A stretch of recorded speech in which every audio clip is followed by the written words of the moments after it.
Permisi, Pak. Silakan masuk.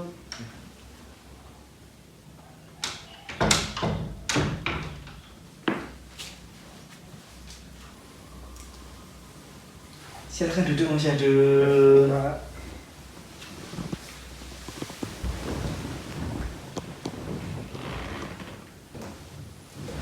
Bagaimana Mas Syahdu keadaannya hari ini?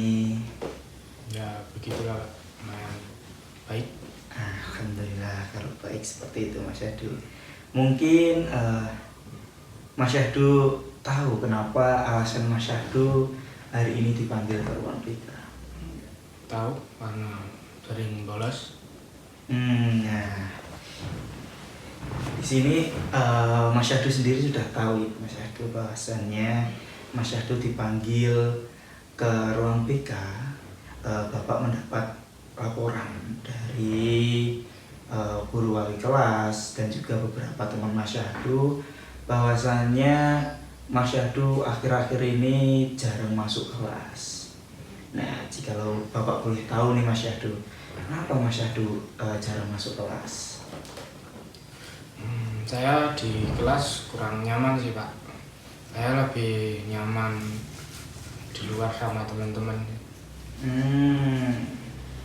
Berarti Mas Syahdu nggak merasa nyaman ketika di dalam kelas ya Mas Syahdu? Iya. Kenapa Mas Syahdu malah nyaman bersama teman-teman yang ada di luar? Ya, lebih nyaman aja.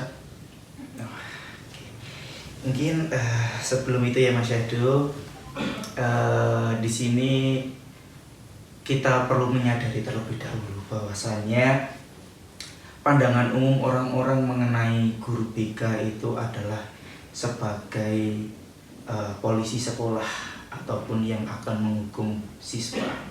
Tapi perlu Mas Syahdu tahu bahwasannya guru BK itu adalah tempat di mana siswa itu dapat bercerita, siswa dapat menyampaikan masalahnya, dapat mengekspresikan dirinya, mungkin dia mau kemana. Nah, guru BK itu hadir, datang untuk membantu, membimbing, dan mungkin bisa dikatakan mencari alternatif solusi untuk para siswa menyelesaikan permasalahannya. Nah, kita perlu pahami dulu Mas Syahdu bahwasanya guru BK juga punya asas kerahasiaan Mas Syahdu. Yang dimaksud asas kerahasiaan itu apa Mas Syahdu? Asas kerahasiaan adalah di mana setiap Mas Syahdu nanti bercerita, menyampaikan pendapatnya, itu kita benar-benar jaga kerahasiaan informasi dari Mas Syahdu kepada pihak dari luar, kecuali informasi dari Mas Syahdu tersebut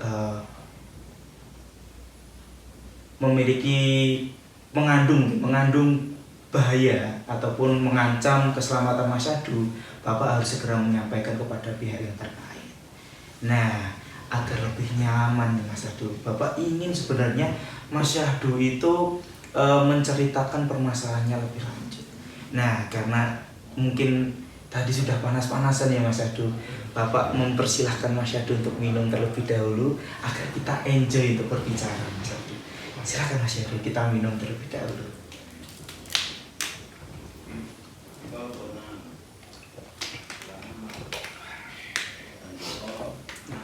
Nah, sekarang Mas Syahdu paham enggak nih? Di sini tuh Bapak bukan mau menghakimi Mas Syahdu, bukan mau menyalahkan Mas Syahdu.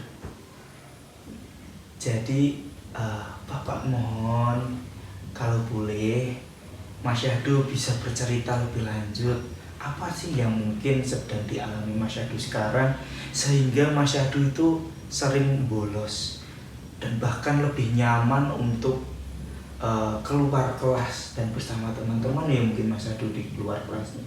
Mungkin bisa diceritakan Mas Syahdu. Tapi sebelum itu ya Pak, apakah benar rahasia saya bisa dijaga oleh Bapak?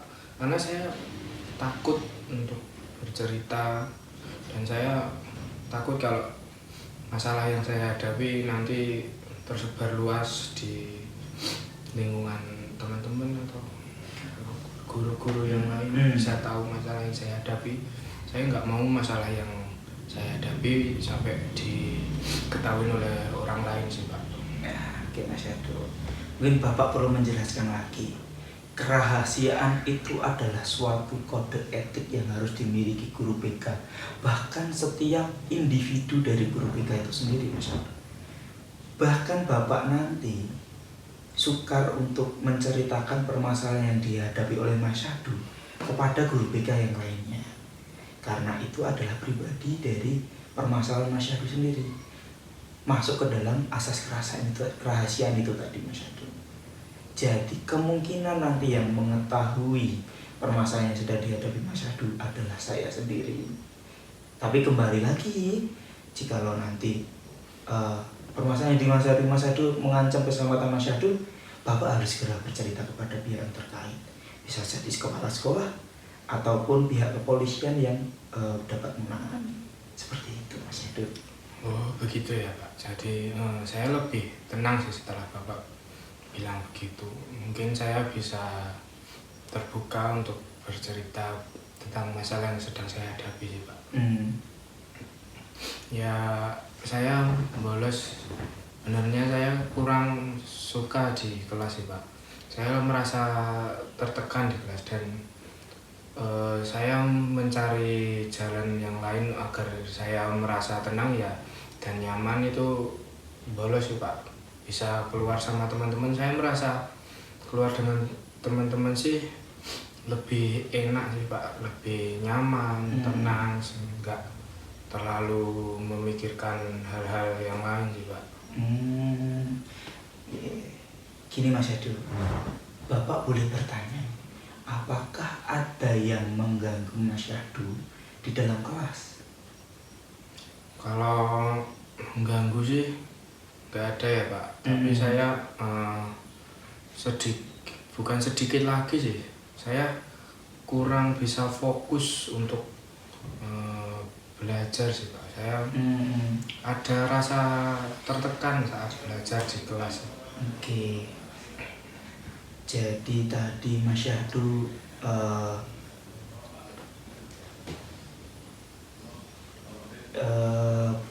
berteman dengan yang ada di luar kelas. Tadi Mas Syahdu juga berbicara bahwasannya teman-temannya yang di luar lebih mengaksikan dan bisa menerima apa itu yang namanya perlakuan ya Mas Syahdu mungkin ya. Perlakuan dari Mas Syahdu. Nah, kalau Bapak boleh tahu nih Mas Syahdu, apa yang membuat Mas Syahdu itu lebih nyaman berbicara sama teman-teman yang ada di luar sana Mas Syahdu? Saya mungkin bisa dikatakan apa yang membuat Mas Syahdu itu lebih nyaman berbicara dan bergaul dengan teman-teman yang ada di luar sekolah ataupun kelas?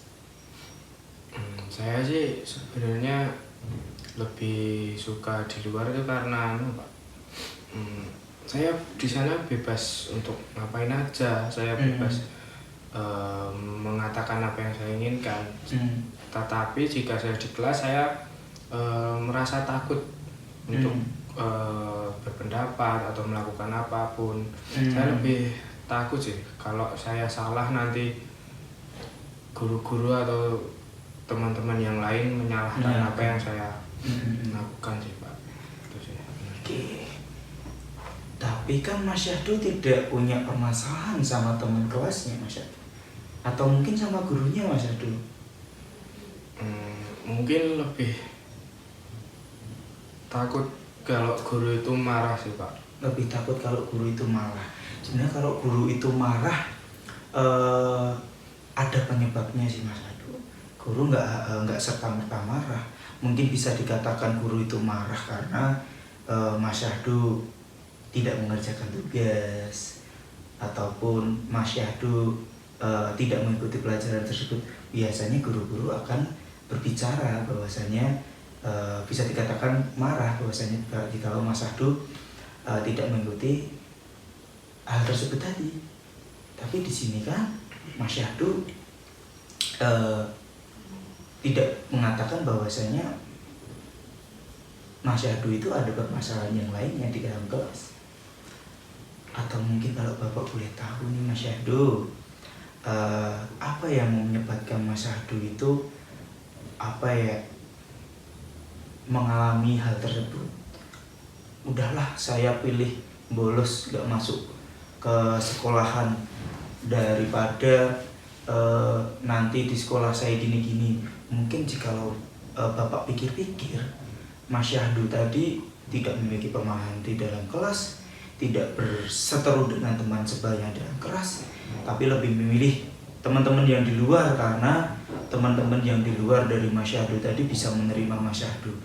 Kalau boleh Mas Syahdu, adakah permasalahan yang lainnya yang sedang dihadapi oleh Mas Syahdu saat ini? Sebenarnya sih Pak, saya takut guru karena saya melakukan kesalahan sih karena dari lingkungan keluarga sih Pak. Saya merasa guru itu sama seperti orang tua saya Pak. Orang tua saya di rumah sering berantem Pak. Dan mereka katanya mau berpisah Pak. Saya takut sih Pak, nanti saya di rumah sudah melihat pertengkaran kedua orang tua saya dan dengan suara yang keras, saling membentak, saling memaki satu sama lain. Saya rasa itu membuat saya takut ketika saya berada di dalam kelas, guru menggunakan suara tinggi. Saya merasa enggak, gimana ya Pak, saya takut sih Pak. Ya, karena masalah keluarga saya hadapi, saya jadi kurang fokus di dalam kelas dan saya untuk memilih keluar dari kelas dan untuk mencari kenyamanan yang lain Pak. Saya melampiaskannya dengan cara membolos sih Pak. Saya nggak mau orang tua saya nggak bersama lagi Pak, dan mereka katanya mau berpisah, membuat saya merasa tertekan Pak. Satu. Baik, mungkin cukup ya Mas Syahdu. Nah, jika Bapak boleh menyimpulkan Mas Syahdu, berarti akar dari permasalahan kenapa Mas Syahdu akhir-akhir ini sering membolos karena ada permasalahan di keluarga Mas Syahdu sekarang ini ya Mas Syahdu. Jadi itu yang membuat Mas Syahdu itu berat untuk datang ke sekolahan. Nah, silakan Mas Syahdu.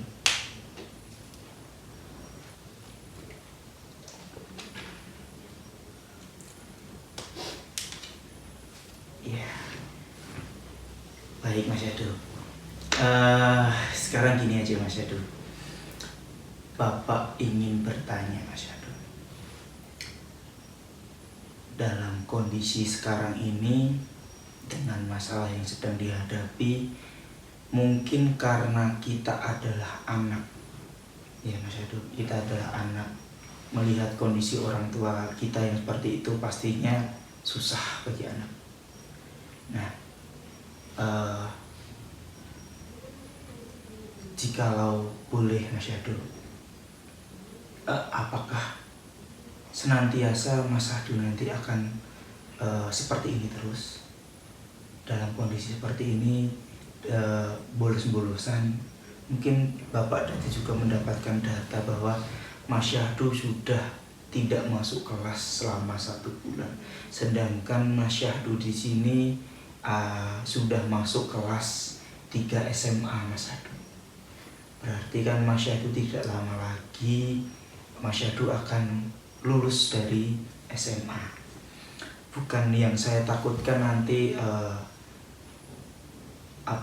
Mas Syahdu itu keluarga dari Mas Syahdu nanti bagaimana, tapi yang saya takutkan adalah Mas Syahdu nanti tidak dapat menyelesaikan jenjang tingkat SMA. Dengan kondisi yang Mas Syahdu sekarang, apakah Mas Syahdu akan seperti ini? Akan seperti ini secara berkelanjutan? Saya sebenarnya juga ingin sekolah dengan seperti siswa-siswa yang lain ya Pak, bisa fokus pada pembelajaran dan saya juga ingin lulus tepat waktu dan mendapat nilai yang bagus. Tapi karena itu seperti yang tadi Bapak bilang, saya sudah membolos kurang lebih sebulan karena di sekitar 2 bulan 3 bulan ini ya begitu kondisi rumah saya, orang tua saya sering bertengkar dan sebenarnya orang tua saya bertengkar karena masalah ekonomi Pak, dan saya sebenarnya juga ingin lulus tepat waktu dan bekerja sih Pak, agar ekonomi keluarga saya bisa sedikit lebih ringan jika saya nanti sudah bekerja. Tetapi di sini saya masih untuk berusaha, ya seenggaknya saya masuk dulu lah Pak di sekolah.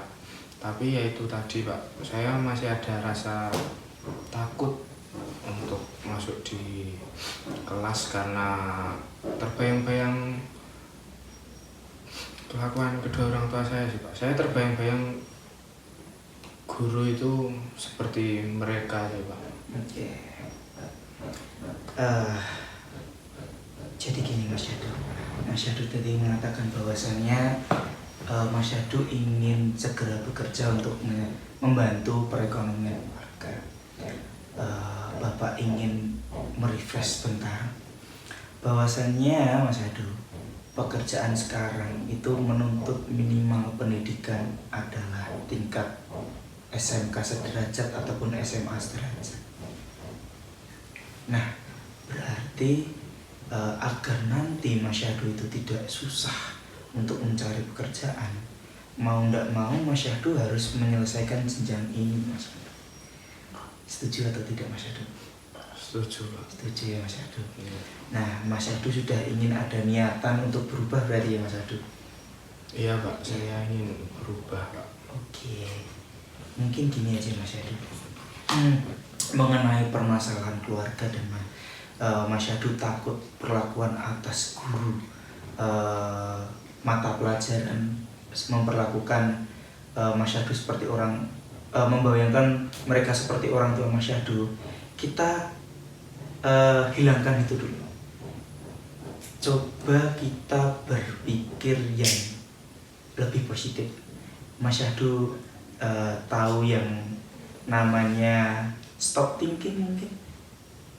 Apa itu Pak? Nah, saya lihat mungkin karena Mas Syahdu ada trauma dengan keluarganya, Mas Syahdu ini mengalami pemikiran yang berlebih ataupun overthinking.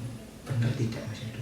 Betul Pak. Nah, Mas Syahdu mengibaratkan semua guru itu nanti akan memperlakukan Mas Syahdu sama. Coba kita merefresh dulu, kita menyetop pikiran kita yang seperti itu agar seolah-olah semua itu baik-baik saja. Saya jamin kok, nggak mungkin guru mata pelajaran itu akan bertindak bertindak kasar, bertindak galak mungkin seperti yang dikatakan Mas Syahdu ketika Mas Syahdu sendiri tidak ada suatu permasalahan apapun. Oke, mungkin jikalau mau agar Mas Syahdu nanti ke depannya itu lebih tertata dalam belajar, mungkin Bapak bisa bantu. Jikalau Mas Syahdu mau nih, Saya ditata agar Mas Syahdu bisa tertata dalam belajarnya, dan Mas Syahdu nanti mungkin dapat mengikuti pembelajaran yang ada di kelas. Tapi Bapak juga tidak memaksakan karena semua itu nanti tergantung dari Mas Syahdu sendiri. Saya mau Pak, saya kalau dipikir-pikir saya nggak bisa begini terus sih Pak. Saya harus berubah untuk demi masa depan saya juga sih Pak. Kalau seperti ini terus, sepertinya saya tidak bisa kemana-mana sih. Mungkin saya akan stuck di sini terus dan tidak akan berkembang lagi. Dan saya ingin benar-benar berubah sih Pak. Tolong Pak, boleh. Baik Mas Syahdu. Mungkin gini aja Mas Syahdu. Saya ingin memberikan challenge pada Mas Syahdu. Nah, Bapak karena Mas Syahdu akhir-akhir ini jarang berangkat, saya mau memberikan challenge nih Mas Syahdu.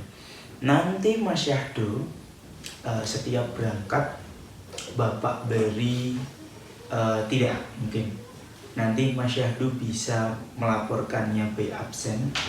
Nanti Bapak juga akan memantau Mas Syahdu berangkat atau tidak dalam 1 minggu saja deh, 1 minggu saja dulu. Nah, nanti setelah Mas Syahdu sudah berjalan 1 minggu, Mas Syahdu bisa ikut hadir dalam pembelajaran terus. Reward apa dulu nih yang ingin Mas Syahdu capai sebelum nanti Bapak ingin memberikan reward yang lebih kepada Mas Syahdu? Mungkin kalau saya bisa masuk terus sih, saya cuma ingin bermain di akhir pekan lebih lama sih Pak. Karena di situ saya benar-benar merasakan kebebasan saya sih Pak.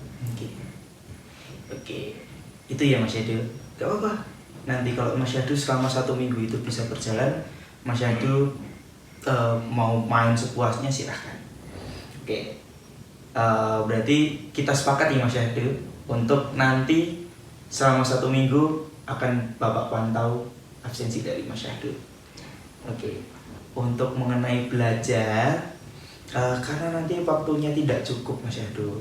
Habis ini akan ada jam masuk kelas. Nanti setelah selesai sekolah ataupun selesai dari jam mata pelajaran, Mas Syahdu bisa datang ke ruang BK lagi. Mari kita buat nanti jadwal belajar agar Mas Syahdu lebih tertata dalam belajarnya dan dapat mengikuti pelajaran. Untuk masalah yang sekarang dihadapi Mas Syahdu, mari coba kita kesampingkan terlebih dahulu. Itu adalah masalah orang tua, itu adalah hak dari orang tua. Untuk Mas Syahdu sekarang adalah berfokus untuk belajar terlebih dahulu, agar apa nanti masa depan Mas Syahdu itu bisa lebih baik lagi dan juga bisa membantu perekonomian dari keluarga Mas Syahdu yang dihadapi sekarang. Gitu Mas Syahdu. Kita sepakat? Sepakat Pak. Sepakat ya Mas Syahdu. Baik. Untuk itu mohon maaf karena habis ini ada jam masuk. Kita selesaikan sesi konselingnya terlebih dahulu ya Mas Syahdu. Nanti kita bertemu lagi setelah selesai persekolahannya. Terima kasih. Saya sekali lagi terima kasih pada Bapak karena mau mendengarkan masalah yang sedang saya alami dan mau membantu saya untuk keluar dari masalah itu. Sekali lagi terima kasih Bapak. Sama-sama Mas Syahdu. Mari Mas Syahdu.